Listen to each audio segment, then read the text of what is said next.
scientists that they might not have believed in God, but they were really looking for the evidence. When they found it, they brought it to their bosses or their superiors showing, hey, this disproves evolution completely, and they were fired. They either fired the scientists, or they told them, you can't show that research or we'll fire you. If you don't buy the story, if you question it, you got a problem. They have all the evidence to disprove evolution, but they kill the evidence. They don't want, but it doesn't matter, it's still out there. So here's something about Tyrannosaurus Rex bones. So in the 1990s, and here you have it, 1997, Mary Schweitzer discovered in Tyrannosaurus Rex bones in the western US that she discovered. She was looking at them under the microscope and she found red objects. And she was shocked and reviewed it and had her colleagues look at it. And she said, my goodness, you've got red blood cells. You've got red blood cells. Those have been published in, she's at Montana State University. So she's published, there's one of the T-Rex bones that has actual bone marrow in it. So there's some preserved red blood remains that came from the Tyrannosaurus Rex bones. Now, what do you think they would do? Do you think they would rethink, wow, maybe the ages are different, maybe we got the time frames wrong, maybe this Tyrannosaurus Rex was buried more recently because it's still got bone marrow in it. And instead, they decided that there must be some way to preserve red blood cells and bone marrow for millions of years that we don't know about. So no matter what happens, there's no change in the theory. By the way, even before she discovered these, it was known, but not very well propagated, that there are mass graves, bones of dinosaur bones, hydrosaurs, on the north shore of Alaska. And they were still bones with bone marrow in them. So this was known. This was just one that was big, exciting, published because it was a Tyrannosaurus Rex bone discovered in Montana. Well, they're mining for gold up there. They're finding huge tusks. They say that when they find these giant tusks, mammoth tusks, that's closer to gold. I mean, it's kind of unique out, because you think about all the water and the floods and everything else, and all these deposits, right? Yeah, it's interesting. Maybe some kind of sorting. So here's more. This is June of 2015. Another more recent published article of a different kind of dinosaur, and there you can see a cross section with the bone structure in it and the red blood cells. So how a 195 million year old dinosaur bone could still have soft tissue in it. Maybe the bone is not 195 million years old. Why would we think that? Here's a coelacanth. I won't go into this, but no, this is funny. You should do this. So these types of fishes, these types of bony fishes with the armored structure and things, and you see the fins and the way they're arranged were once thought to be this 300 million year old species. All these species were 300 million years old, and they were the precursors of the fish that kind of used their legs to sort of move up on land and stuff. They were transitional form and the like. Well, in the 1950s, somebody was fishing off the coast of I believe, Madagascar, off of the African east coast, and they pulled up a fish. And they thought, this is a strange fish never seen. What's that? 1938. So then it's like, well, maybe there's very rare, there's not many. Well, people have been pulling up more and more of these, and you can go see. I saw one preserved in formaldehyde in the San Francisco Museum of Natural History, right where you go in the front. So here's a fish preserved in formaldehyde that they pulled up from the ocean. So they pulled up many, many more of these fish, and National Geographic has this program where they're going down and they're deep diving. They actually live fairly deep, so I have to have special dive equipment to go down deep. And looking at this fish, that might be one reason why they're lower in the fossil record, by the way, because they like to live deep down. But anyway, never mind.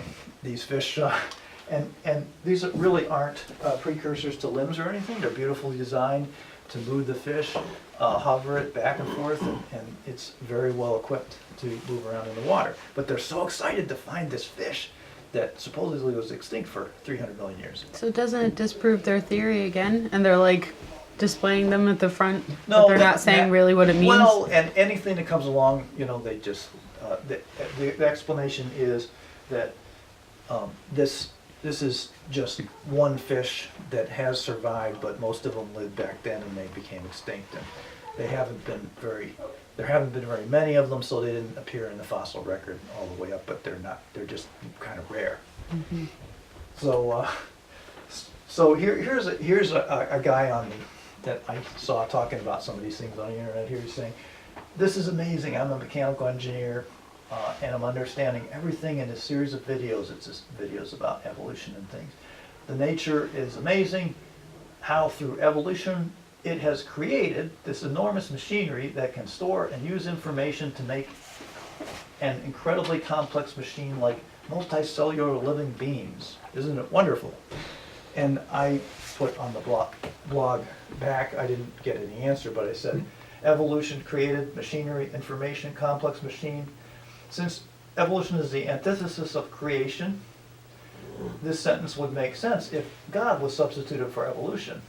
It seems you are demonstrating the accuracy of Romans 1:20 and Abraham, for since the creation of the world, God's invisible qualities as invisible eternal power and divine nature have been clearly seen, being understood from what has been made, so that people are without excuse.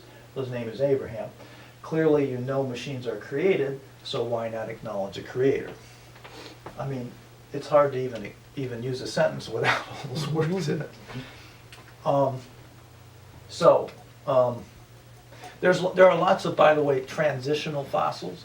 There's a tree, the Walmy pine, that was just discovered, 20 years ago in a canyon 20 miles or so north of Sydney that was supposed to have been extinct 200 million years ago. And it was growing in the canyon there. So now there's a Walmy pine state park there. So there's various different things that do contradict the sequencing that is supposed to happen. It's almost like God's like sitting up in heaven shaking his head, throwing out a sign. Nope, try again. Nope, now you got another sign. Nope, try again. If you really want to consider things, there's a lot there, and there's a lot more we could do. But what I'm gonna have other obligations for the next, pretty much the next month. So we're gonna stop, and I'll be happy to pick up again if you want to, in April. But if you have any questions, what I would like to do is at some point go over logical fallacies, because recognizing logical fallacies is going to be pretty important. Debbie just picked up a magazine to show me from the grocery store. Life magazine. Jesus, who do you say that I am? And so this is what people are seeing and reading, and I'm starting to read through a little bit of it. And it's like, it's Life magazine, so it's really full of embedded logical fallacies, but you have to know what you're looking for. Basically, they're saying, well, there's lots of different opinions about him, and people have strong reactions, and he still has a power in fact today, and he lived an exemplary life, and he's a great moral example for us. Basically, is what it's saying. So anyway, we can go for. There's a lot of bridges to a lot of fields, and I'm just going to use a few examples. Mathematics, physics. There's some examples from physics we can talk about. Talking to people in these different fields that really connect to the reality of what the Bible is saying. Math, physics, chemistry that I haven't talked about. A lot of these things, biology. We talked a little bit about that. By the way, if this movie called Metamorphosis, powerful movie. Just get this movie called Metamorphosis from the Discovery Institute and watch that movie.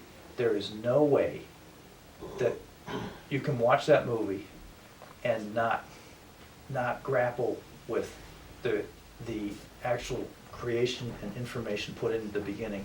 Because how can you have a process with 3 life forms, all the information to make 3 life forms, and to go through a complete destruction of every cell and recreation into a new organism that you have from a caterpillar to a butterfly?